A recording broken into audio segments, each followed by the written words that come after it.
આપણા જે સંબંધો છે એ આપણા જીવનનો કેટલો મહત્વનો ભાગ છે, ખરું ને?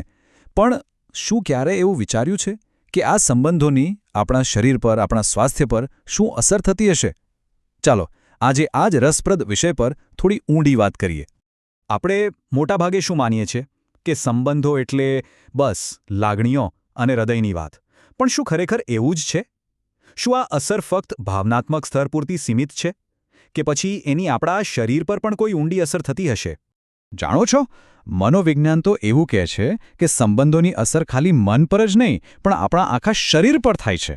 આપણી જે ભાવનાત્મક સ્થિતિ છે અને આપણું શારીરિક સ્વાસ્થ્ય એ બંને એકબીજા સાથે એકદમ ગાઢ રીતે જોડાયેલા છે. તો સવાલ એ છે કે આ અસર થાય છે કેવી રીતે? ચાલો પહેલાં એ સમજીએ કે જે નકારાત્મક સંબંધો હોય છે એ આપણા શરીર પર કેવી અસર કરે છે, જેને સ્ટ્રેસ રિસ્પોન્સ અથવા તો તણાવની પ્રતિક્રિયા કહેવાય છે. વિચારો કે કોઈ સંબંધમાં સતત ટીકા થતી હોય, કોઈ ચાલાકીથી આપણને કંટ્રોલ કરતું હોય અથવા સતત એક ભાવનાત્મક દબાણ રહેતું હોય, તો શું થાય? આવી સ્થિતિમાં આપણું શરીર સતત હાઈ એલર્ટ પર એટલે કે તણાવની સ્થિતિમાં રહે છે. અને આ વસ્તુ આપણને ખાલી માનસિક રીતે જ નહીં પણ શારીરિક રીતે પણ એકદમ થકવી નાખે છે. આપણી બધી જ એનર્જી જાણે ખતમ થઈ જાય છે. હવે જુઓ કે આ ભાવનાત્મક તાણ કેવી રીતે એક શારીરિક વાસ્તવિકતા બની જાય છે. થાય છે એવું કે આપણું મગજ સતત એક પ્રકારનો ખતરો અનુભવે છે, એટલે એ લાંબા સમય સુધી તણાવની સ્થિતિમાં જતું રહે છે અને પરિણામે કોર્ટિસોલ જેવા સ્ટ્રેસ હોર્મોન્સ આપણા આખા શરીરમાં ફેલાઈ જાય છે અને અંતે આપણું શારીરિક સ્વાસ્થ્ય બગડવાનું શરૂ થઈ જાય છે. અને જ્યારે આ તણાવ લાંબા સમય સુધી ચાલે તો એની સીધી અસરો પણ દેખાય છે. જેમ કે આપણી રોગપ્રતિકારક શક્તિ નબળી પડી જાય છે, ભાવનાત્મક રીતે આપણે અસંતુલિત થઈ જઈએ છીએ, ઊંઘ બરાબર આવતી નથી અને કોઈપણ કામમાં ધ્યાન કેન્દ્રિત કરવું મુશ્કેલ બની જાય છે. આ બધું એ લાંબા ગાળાના તણાવનું જ પરિણામ છે. અહીં એક બહુ મહત્વની વાત કહેવામાં આવી છે કે જ્યારે વારંવાર ભાવનાત્મક તાણનો સામનો કરવો પડે ત્યારે આપણું મગજ સંઘર્ષ અને નેગેટિવ સિગ્નલ્સ પ્રત્યે વધુ પડતું સંવેદનશીલ બની જાય છે. અને આ એક એવું ચક્ર બનાવે છે, એક એવું વિષચક્ર જેમાંથી બહાર નીકળવું બહુ મુશ્કેલ થઈ જાય છે અને વ્યક્તિ સતત તણાવમાં જ રહે છે. પણ શું સંબંધોની ફક્ત નકારાત્મક અસર જ હોય છે? ના, બિલકુલ નહીં. ચાલો હવે સિક્કાની બીજી બાજુ જોઈએ. હવે વાત કરીએ સકારાત્મક સંબંધોની આપણા સ્વાસ્થ્ય પર થતી અદ્ભુત અસરો વિશે અને સમજીએ કે આ ભાવનાત્મક સલામતીનું વિજ્ઞાન શું છે. અહીંયા જુઓ, એકદમ સ્પષ્ટ તફાવત દેખાય છે. એક બાજુ છે લાંબા સમયનો તણાવ જે શરીરને અંદરથી ખોખલું કરી નાખે છે, નબળું પાડે છે, અને બીજી બાજુ છે ભાવનાત્મક સલામતી જે આપણા શરીરને હીલ થવામાં એટલે કે સ્વસ્થ થવામાં અને મજબૂત બનવામાં મદદ કરે છે.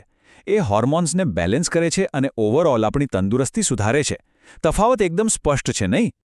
આ ચાર્ટ તો બધું જ કહી દે છે. જુઓ, જે સપોર્ટિવ સંબંધો છે એમાં કોર્ટિસોલ એટલે કે સ્ટ્રેસ હોર્મોનનું લેવલ એકદમ નીચું રહે છે.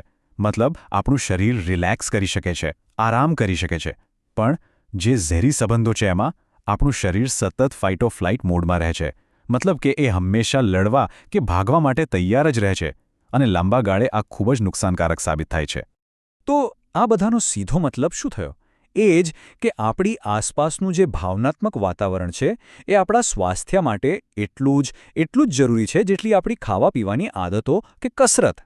આ ફક્ત કોઈ લાગણીની વાત નથી, આ એક બાયોલોજિકલ રિયાલિટી છે. અને સાંભળો, સાયકોલોજીકલ રિસર્ચ પણ આ જ કહે છે કે ભાવનાત્મક વાતાવરણની આપણા સ્વાસ્થ્ય પર એટલી જ મજબૂત અસર થાય છે જેટલી ડાયટ અને એક્સરસાઇઝ જેવી જાણીતી આદતોની. એટલે આ વાતને જરા પણ હળવાશથી લેવા જેવી નથી. તો હવે પ્રશ્ન એ થાય કે આપણે આપણા સ્વાસ્થ્યનું રક્ષણ કરીએ કેવી રીતે? આના માટે ભાવનાત્મક સીમાઓ એટલે કે ઇમોશનલ બાઉન્ડ્રીઝની ભૂમિકાને સમજવી ખૂબ જ જરૂરી છે. અને આ એક ખૂબ જ મહત્વનું અને સક્રિય પગલું છે. તો આ ભાવનાત્મક સીમાઓ છે શું?